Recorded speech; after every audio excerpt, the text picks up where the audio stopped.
What is up guys, this is Lily and this is a quick video about some PES 2017 gems in the myClub game mode.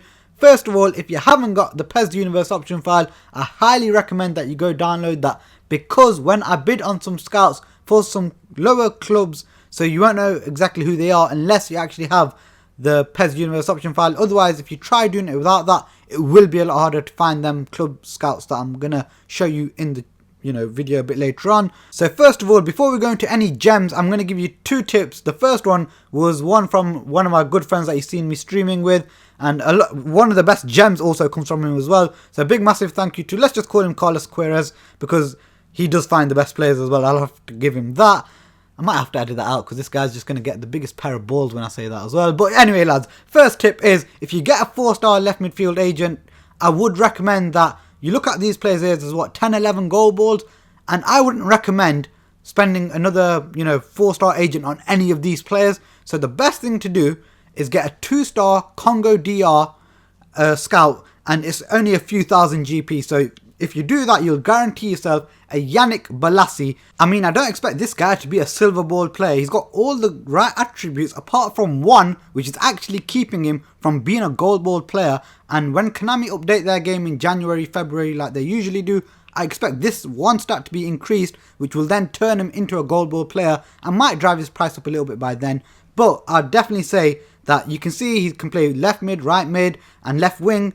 But the one stat that lets him down is his lofted pass. I think when that goes anything above 65, it will definitely turn him into a goal ball player. And he's just got everything about him. He's got a good speed, brilliant dribbling, and he's got good physical contact. And he can do, in reality, he can do every trick under the sun. For some weird reason, I just don't see why this trick list isn't full from Konami. So that might change as well. They might give him more tricks and stuff as well. He's also got decent stamina, so he should be able to last a match without any real problems. The fact that he plays for a good Everton team means that he'll actually be most likely on form more than he's off form as well. So moving on to my next tip, and this guy, it might be a gem to some people, but I don't know if I would really class him as a gem, but he's definitely a player that I'd recommend to get for one reason, and one reason only. The fact that he's actually broken to the actual Middlesbrough team, first team in reality, means that he is likely to be on form quite a lot, especially with a player of these stats. And if he plays well enough for long enough, hopefully Konami actually see that he's better than this as well. Come on, I mean 48 lofted pass. I know he's not the best crosser, but he's a professional footballer. He must have better than 48 lofted pass as a winger as well. I've watched a few games of him from Middlesbrough and he's been playing brilliantly. So surely he will get a few points pushed up in the right direction. And you can see I went for him the long way around. You don't need under 24 and you don't need ball control. All you need is 2-star Middlesbrough and 2-star right wing forward, but I wanted to save the right wing forward for another agent. So moving on to our first gem, and this is why I said you should have the PES Universe option file, because if you don't have it, then I don't know what the fake team name is for CD Nacional, but I think they are in the Portuguese league. All you need is 2-star CD Nacional and 2-star DMF. Now when you look at these stats, you'll think there's nothing amazingly standout about this, but you got to remember he's only a 74 rated player, and the fact that he's got all the right stats for a ball winning DM, and he's actually got decent passing stats as well for a player of his level. But when you combine that with the fact that he's actually 190 centimeters tall, he is an actual physical presence on the pitch. So you'll notice when he's on the ball or when he's going in for a header or even a tackle, you will just know who it is you're going in with. So this guy's a massive, I'd recommend him all day long. He's got 80 stamina, yeah, that's right, and the fact that he's actually an anchor man as well means that he won't go too far forward and he shouldn't burn up too much of that stamina anyway, so he should be good at decision making all the way through. I'd recommend only using this guy up to, I'd say, when you come up against teams that are all silvers or even possibly golds as well. Against black ball players, this guy wouldn't really stand a chance, to be honest. Now moving on to our next gem, who is a Traoré. You can see I've got an obviously different bunch of scouts there, so 1 to 3 stars, but you only need an average grade of 2-star scouts, and I only use this combination because it was all given to me free.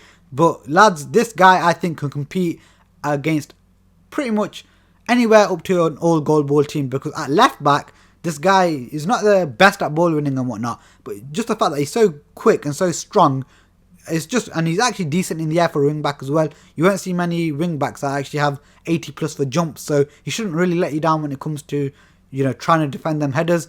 A lot of the times I concede headed goals are, I was about to say against wing backs, but to be fair, I concede them when I'm up against Neymar and Messi, so there's not much excuses for that. But yeah, this guy shouldn't really let you down. But my only concern about this guy, lads, is the fact that his stamina is 78, and in a position of, you know, left back or right back, that is a very demanding position, and that does take up a lot of stamina. So that could be one area for concern. But if he doesn't drain stamina for you and you hold him back a bit, then, you know, it shouldn't be too much of a problem. And he's actually got acrobatic clearance as well, so that should help for when you're in a bit of an odd situation and he has to, you know, move himself stupidly to clear the ball. Now moving on to the next gem, and if you use the exact same combination that you did for Traoré, but you change left back to centre back, it guarantees you Abdullah Diaby. And this guy, lads, forget his pace, yeah, take the pace out of the equation. The reason you can see the other two players, by the way, is because I actually got the 3-star like grade. If you just use 2-star grades, you will guarantee yourself this guy. But like I said, lads, take the pace out of the equation. For a bronze ball player to have 78 attacking prowess and 79 finishing, that is just pretty much going to walk in nearly any bronze ball team.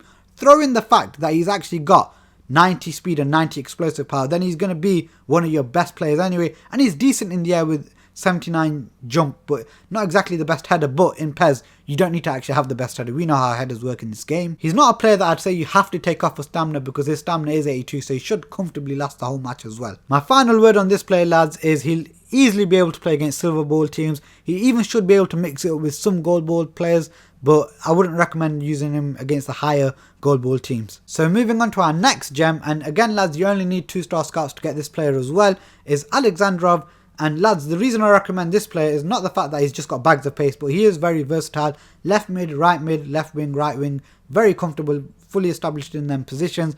And the fact that you got to remember, Bolasie only had 58 for lofted pass. This guy has 71 for lofted pass. My only concern about this guy is the fact that because he only has 69 stamina, he tails off after the 60th minute, or he goes off like a ghost. So you do need to sub him off.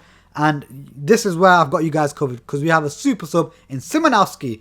This guy, lads, again, the reason I wouldn't start this guy is for the exact same reason I wouldn't start Alexandrov, and that is because he doesn't have great stamina. But I feel like this guy is actually not as good as Alexandrov on the ball, but when you're up against tired defenders, then he'll, you know, obviously be amazing, because he'll be a lot fresher. And obviously when you have, you know, a fresher player, he should be able to find that space a bit more easily, and that's why he probably doesn't need to have as good stats as Alexandrov does. So that's why I'd recommend starting with Alexandrov and then bringing on Szymanowski. So moving on to our final two gems, and these two have got to be the best gems that I was going to say I found, but he actually found both of them, to be honest. So yeah, guys, first of all, Hubocan. I think this guy will be able to play in anything, even any gold ball team I think he'll be able to play in. He's just got everything that you want from a centre back. And guys, yes, I've got a 4-star Slovakia one, I think, or was it Slovenia? Sorry, I can't remember which one it was. But you only need a 3-star one for that as well. So you just need 3-star agents and you'll get this guy. And honestly, lads, he's better than Mangala. He is clearly better than Mangala. Mangala's defensive prowess was something like, I think 78. But the way he played for me, it was like fucking 48 or something. It was ridiculous. This guy will definitely play ahead of Mangala for me. And he just has everything that you want from a centre-back, lads. He has good stamina, so he won't have any dumb decision-making at the end of the match. And he actually has the player skill card, which is man-marking as well. Now, moving on to what is by far the best gem of this game, lads. And if you don't have ball winning, by the way, you can actually take the ball winning one out and change that with defensive prowess. So as long as they're all 3 stars, you'll be fine. Defensive prowess or ball winning will guarantee you Kubas. But like I said, lads, this guy is by far the best, because I think he can actually play against black ball players as well. He's got 88 defensive prowess, 84 ball winning, 85 speed, 81 explosive power, and 80 physical contact. And for me, he's what I call the Argentine Makelele, because even when he's on the ball, he does exactly what Makelele can do. He can control the ball, but he can't dribble with it, and he can pass it no more than 5 yards, just like the actual Makelele. And you want to know the best thing about this guy? Is he can do it all day with 90 stamina, lads. 90 damn stamina. He will not let you down in the midfield. And the fact that he's actually got man marking again proves my point that he is the Argentine Makelele of this game. The only downside, and I don't know why I'm saying downside, because it proves my theory of him being the Argentine Makelele, is that he's only 163 centimeters tall. So when it comes to aerial balls, he will be a bit of a weak link in that area. But I think that's even smaller than me, to be honest. So yeah, I would call it a bit of a weak link, but for whatever he offers you everywhere else, he's definitely worth the hit when it comes to aerial balls. So guys, I hope you did find this video useful. If you did, remember to give it a thumbs up. If you want to see more, remember to subscribe. Until next time guys, peace!